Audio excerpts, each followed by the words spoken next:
दोस्तों, एक 45 साल के आदमी को कोठे पर जाने की लत लगी होती है। वो अपने परिवार को भी छोड़ देता है। एक बेटा होता है, एक बेटी होती है और एक पत्नी होती है उसकी इतनी अच्छी। उनकी परवाह भी नहीं करता और उन्हें छोड़ देता है और अपनी दुनिया में मस्त हो जाता है। जब वो एक दिन कोठे पर जाता है तो उसकी आंखें फटी रह जाती है और उसकी दुनिया ही बदल जाती है, क्योंकि वहाँ उसको उसकी ही बेटी मिलती है। जब उसे उसकी बेटी मिलती है तो वो अपनी बेटी के पैरों में गिरकर रोने लगता है। दोस्तों, मैं गीता गुप्ता, जय माता दी। अगर आपको ये वीडियो अच्छी लगे तो प्लीज़ लाइक कर दीजिएगा और कमेंट कर कर ज़रूर बताना आपको वीडियो कैसी लगी। दोस्तों, ये कहानी है हैदराबाद की। हैदराबाद में एक आदमी होता है जिसका नाम विनोद होता है। लड़का होता है, उसकी शादी होती है। एक बहुत ही अच्छी लड़की होती है, सीधी सादी शादी होती है। कुछ साल शादी के बहुत अच्छे बीतते हैं, साथ रहते हैं।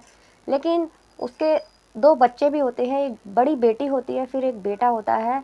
और जब उसके बच्चे हो जाते हैं तो वो अपने परिवार की तरफ ध्यान देना बंद कर देता है और अपनी पत्नी की तरफ ध्यान देना बंद कर देता है और वो बाहर की दुनिया में मस्त हो जाता है।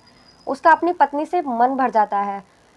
तो जब ऐसा करता है तो वो खर्चा देना भी बंद कर देता है अपने घर पर और बाहर ही रहता है। समाज को दिखाने के लिए वो अपने घर आता है, जिससे कि समाज वाले ये ना कहें कि इसने शादी तो कर ली और अपने परिवार को देखता नहीं है। यही सोचकर वो 2-3 महीने में एक बार अपने घर आता है।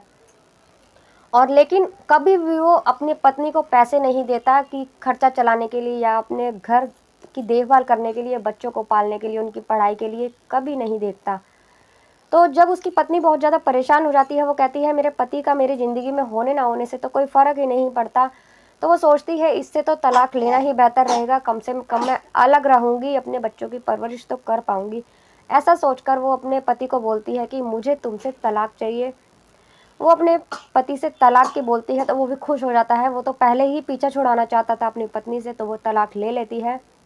तलाक लेने के बाद में वो अपनी दुनिया में मस्त हो जाता है और जो पत्नी होती है उसकी, वो उसी मकान में ही रहती है अपने दोनों बच्चों के साथ। बेटी उसकी 15 साल की हो जाती है जब तक, और बेटा उसका 12 साल का होता है। तो वो आसपास के घरों में काम करने लगती है, झाड़ू पोछा बर्तन करने लगती है और अपने बच्चों की परवरिश करती है और उनकी पढ़ाई लिखाई भी करती है। इस दौरान वो अपने बेटे पर ध्यान नहीं देती, लेकिन बेटी उसकी अपनी माँ की से बहुत ज़्यादा अटैच थी, माँ के बारे में बहुत सोचती थी और बेटा उसका गलत संगत में पड़ जाता है, जो कि बिगड़ने लगता है धीरे धीरे। और इधर जो उसका पति था जिससे वो तलाक ले चुकी थी, उसकी भी हरकतें कुछ ज़्यादा ही बाहर की दुनिया में घूम चुका था। वो बाहर, उसे गंदी लत लग चुकी थी, कोठे पर जाने की लत लग चुकी थी। एक दिन उसकी पत्नी जो होती है उसकी तबीयत खराब हो जाती है और उसे हॉस्पिटल में भर्ती करवाना पड़ जाता है। जब हॉस्पिटल में वो जाती है, धीरे धीरे वो परेशान होने लगी थी, अपने बेटे की तरफ से भी दुखी होने लगी थी क्योंकि उसका बेटा बिगड़ रहा था। जब वो हॉस्पिटल में एडमिट होती है तो वहाँ के डॉक्टर उसकी बेटी को बताते हैं कि आपकी माँ का ऑपरेशन करना पड़ेगा, जिसमें कि 15 लाख रुपए लगेंगे। अब बेटी सोचती है कि 15 लाख मैं कहाँ से लेकर आऊँगी।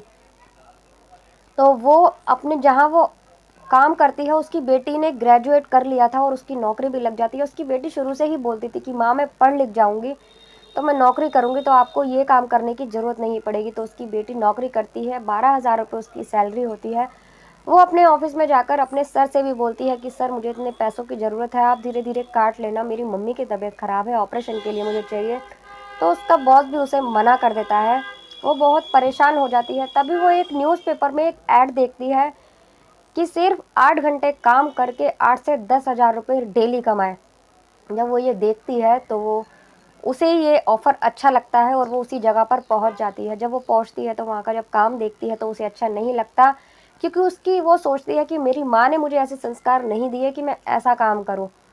तो वो वहाँ से वापस आ जाती है। लेकिन जब वो अपनी माँ के बारे में सोचती है, क्योंकि माँ उसकी जान थी, वो सोचती है, तो मजबूर होकर वहाँ चली जाती है काम करने के लिए। कहती है मैं जब तक ये काम कर लेती हूँ जब तक मेरी माँ का ऑपरेशन नहीं होता। जब वो वहाँ चली जाती है तो जो वो उसका बाप होता है, क्योंकि 45 साल का होता है, उसके दोस्त उसे फ़ोन करते हैं कि आज आजा, एक नई लड़की आई है, आजा तुझे उससे मिलवाते हैं, बहुत मज़ा आएगा। ये बात सुनकर वो बहुत खुश हो जाता है और वो खुश होकर वहाँ जाता है। जब वो वहाँ जाता है तो अपनी बेटी को देखता है वहाँ। वो देखकर उसे बहुत गुस्सा आता है अपनी बेटी को और वो खींच कर उसके एक थप्पड़ मारने लगता है। जब वो उसके थप्पड़ मारने लगता है तो उसकी बेटी उसका हाथ पकड़ लेती है और उसको बोलती है कि आप कौन हो, आपकी हिम्मत कैसे हुई मुझे थप्पड़ मारने की, मैं तो आपको जानती तक नहीं, आप मुझे मार क्यों रहे हो। तो वो कहता है अच्छा मैं तेरा बाप हूँ, मैं तेरा पिता हूँ और मुझसे पूछ रही है मैं तुझे मार क्यों रहा हूँ। तो वो कहती है पिता, मुझे तो पिता शब्द का मीनिंग तक नहीं पता, आप पिता की बात कर रहे हो। अगर सच में आप मेरे पिता होते तो आज मैं इस जगह पर नहीं होती, मेरी माँ हॉस्पिटल में नहीं होती, मेरी माँ मौत का इंतजार नहीं कर रही होती। जब वो ऐसे बोलती है तो उसका पिता उसके पैरों में गिरकर रोने लगता है और उससे माफ़ी मांगने लगता है कि बेटा मैं अपने परिवार को भूल चुका था और मुझे माफ़ कर दे, आज के बाद में शिकायत का कोई मौका नहीं। वो उससे कहता है मुझे अपनी माँ के पास ले चल, अब मैं अपने परिवार का ध्यान रखूँगा। तो वो हॉस्पिटल जाती है, अपनी माँ के पास लेकर जाती है। जब उसकी माँ उसको ही देखती है अपने सामने तो मुंह पीछे कर लेती है, अपनी बेटी को बोलती है क्या मैंने इसी दिन ये दिन देखने के लिए तुझे पैदा किया था, तुझे पाल पोस कर बड़ा किया है कि जिस बुरे इंसान को मैंने 5 साल पहले छोड़ दिया था, जिसकी परछाई भी मैं अपनी ज़िंदगी में नहीं पड़ना देना चाहती थी, तो उसी को लाकर मेरे सामने खड़ा कर दे। जब उसका पति सोचता है कि अगर मैं इसको बताऊंगा कि मैंने बेटी को वहाँ देखा है तो इसे सदमा लगेगा और इसे कुछ भी हो सकता है, तो वो उसकी बेटी कहती है कि मम्मी जिस कंपनी में मैं जॉब करती थी, जिस ऑफिस में काम करती थी उसके बगल में ही पापा की कंपनी है, तो उन्होंने मुझे देखा तो वो मुझसे माफ़ी मांगने लगे और बोलने लगे कि मुझे अपने साथ ले चल।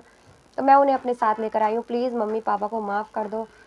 बहुत रिक्वेस्ट करने के बाद वो उसे माफ़ कर देती है और कुछ दिन ऐसे ही निकलते हैं, उसे माफ़ी मांगने का मौका भी नहीं मिलता। वो सुधर चुका होता है, वो सोचता है कि मैं अपने परिवार के साथ रहूँगा, अपनी बीवी से भी माफ़ी मांगता है और लेकिन उसकी माँ ठीक नहीं होती, वो गुजर जाती है तो उसको बहुत अफ़सोस होता है।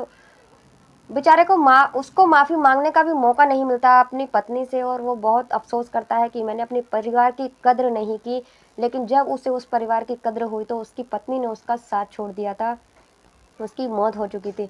उसे उसकी बेटी मिल गई, उसका बेटा मिल गया, लेकिन उसकी पत्नी उससे बहुत दूर जा चुकी थी। तो आज की ये कहानी यहीं तक थी। कैसी लगी आपको कमेंट कर ज़रूर बताना। मिलते हैं अगली किसी वीडियो में एक नई सच्ची कहानी के साथ। तब तक के लिए बाय बाय, जय माता दी।